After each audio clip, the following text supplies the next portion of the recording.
আকাশটা ঘন কালো মেঘে ছেয়ে গেছে আর হালকা বাতাস বইছে। প্রকৃতির এই নতুন রূপ দেখে আর মনটাকে স্থির রাখতে পারলাম না। ভাবলাম একটু ক্যামেরা করে নিই। কিছুক্ষণের ভিতরেই হয়তো বৃষ্টি আসবে। বৃষ্টির অপেক্ষা করতে করতেই কিন্তু বৃষ্টিটা চলে এসেছিল। আর দেখুন কেমন বৃষ্টি হয়েছিল, দু একটা ফোঁট পড়েই বন্ধ হয়ে গেল। আমাদের ঘরটা যেহেতু এল সিস্টেমের, তাই আমাদের দুয়ারে কিন্তু হালকা বৃষ্টি হলেও এভাবে পানি পড়ে। আর উঠোনটা দেখুন, বৃষ্টির কোনো একটা ফোঁটাও বোঝা যাচ্ছে না। আসলে বৃষ্টি তো হয়ই নাই, বোঝা যাবে কি করে? তো কিছুক্ষণের ভিতরে কিন্তু দেখুন চারপাশটা কেমন অন্ধকার হয়ে এলো। তারপর ভাবলাম এখনই বুঝি বৃষ্টি শুরু হবে, আর এই বৃষ্টিটা হয়তো এক সপ্তাহ কম বন্ধ হবে না, এমনই কিন্তু মনে হচ্ছিল চারপাশটা দেখে। আমি রাস্তার পাশে বসেছিলাম যে আমার ছেলেরা হয়তো আবহাওয়া খারাপ দেখে স্কুল থেকে চলে আসবে, আর মনে মনে ভীষণ টেনশন হচ্ছিল যে ওরা যেন স্কুল থেকে তাড়াতাড়ি চলে আসে। তো ওদের ছুটির দেরি আছে, বাট আমি ভেবেছিলাম যে হয়তো আবহাওয়া খারাপ, ওদের স্কুলটা ছুটি দিয়ে দেবে। আর এই যে দেখুন আমার গাছগুলো দেখে আমি মনে মনে ভাবছিলাম আজ বুঝি আমার গাছগুলো সুন্দরভাবে গোসল করতে পারবে বৃষ্টির পানিতে। আর এটা ভাবতে ভাবতেই আমার চোখে পড়লো একটা আম। তো আমি লোভটা সামলাইতে পারলাম না, আমি আমটা খোঁটার জন্য কিন্তু নেমে পড়লাম। আর হালকা বৃষ্টি ছিল, অতটা গায়ে লাগছিল না, তাই আমি আমটা কুড়িয়ে নিয়ে সবাইকে ডাকছিলাম যে এই দেখো ঝড় বৃষ্টিতে আমি একটা আম পেয়েছি। আর তারপরেই শুরু হয়ে গেল এই যে বৃষ্টি। তো এখন কিন্তু মোটামুটি ভালোই হচ্ছিল বৃষ্টি। আর দেখুন উঠোনটা পুরো ভিজে গেছে। তো ভালো বৃষ্টি না হলে তো আর এরকমের উঠান ভিজবে না। তো কিছুক্ষণ যাবৎ কিন্তু এরকমের বৃষ্টি হচ্ছিল। তো আমার ভীষণ ভালো লাগছিল। ভাবলাম যে শুধু ক্যামেরাই করছি, একটু হাত দিয়ে ছুঁয়ে দেখি, প্রথম বৃষ্টি তো এবারকার।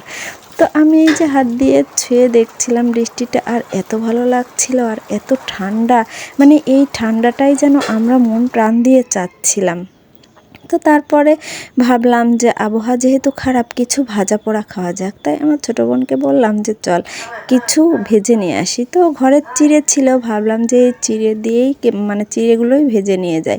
তো মরিচ পেঁয়াজ কেটে কিন্তু এই চিড়েগুলোকে এখন আমি ভেজে নিচ্ছি। তো বৃষ্টির দিনে কিন্তু ভাজা পোড়া খেতে ভীষণ ভালো লাগে। আর ঘরে যেহেতু তেমন কিছু ছিল না, আর তাই এই ব্যবস্থাটা করা হলো। তো তখনও কিন্তু হালকা বৃষ্টি ছিল, আবহাওয়াটা অত খারাপ ছিল না। তাই আমরা দুই বোন বসে বসে গল্প করছিলাম আর চিড়েগুলো ভাজছিলাম। তো আমরা দুই বোন এতটাই গল্পে মজে গিয়েছিলাম যে আমাদের চিড়েগুলো কিন্তু শেষ পর্যন্ত একেবারে কালো হয়ে গেছিলো। আসলে দু বোন এক জায়গায় থাকলে যা হয়, গল্প করছিলাম, আবার আমার মনে মনে ছেলেদের জন্যও টেনশন হচ্ছিল, ওরা এখনও বাড়ি আসলো না।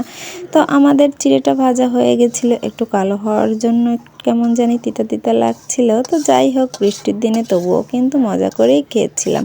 তো পরে গিয়ে প্রথমে কিন্তু না, তো ভেজে এনে ঘরে রেখেছিলাম। আর তারপর যেহেতু অনেক বজ্র পড়ছিল আর বৃষ্টি হচ্ছিল, দেখুন কি অবস্থা, চারপাশটা পুরো অন্ধকার হয়ে গেছে। আর তখনও আমার ছেলেরা বাড়ি আসে নাই। তো তখন একটা মায়ের কি অবস্থা হতে পারে ভেবে দেখুন, যারা মা আছেন তারা অবশ্যই বুঝতে পারবেন।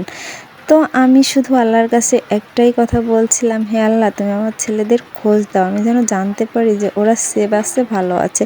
তো অবশেষে কিন্তু আমি সেই খোঁজটা পেয়েছিলাম, কি একটু পরে পেয়েছিলাম, বাট তারপরেও পেয়েছিলাম, এটাই আলহামদুলিল্লাহ। তো তারপরে সন্ধ্যার পরে আমার ছেলেরা ভালোভাবেই সুস্থভাবে আমার বাড়িতে পৌঁছে গেছিলো। আল্লাহর কাছে হাজার হাজার শুকরিয়া। এত প্রতীক্ষার পর বৃষ্টিটা আমি কিভাবে উপভোগ করলাম ভালো খারাপ দিয়ে, সেটা তো আমি আপনাদের সাথে শেয়ার করলাম। বাট আপনাদের কার কার কেমন কেটেছে প্লিজ কমেন্ট করে জানাবেন। আর ভালো লাগলে লাইক কমেন্ট শেয়ার করে আমার পাশেই থাকবেন। আল্লাহ হাফেজ।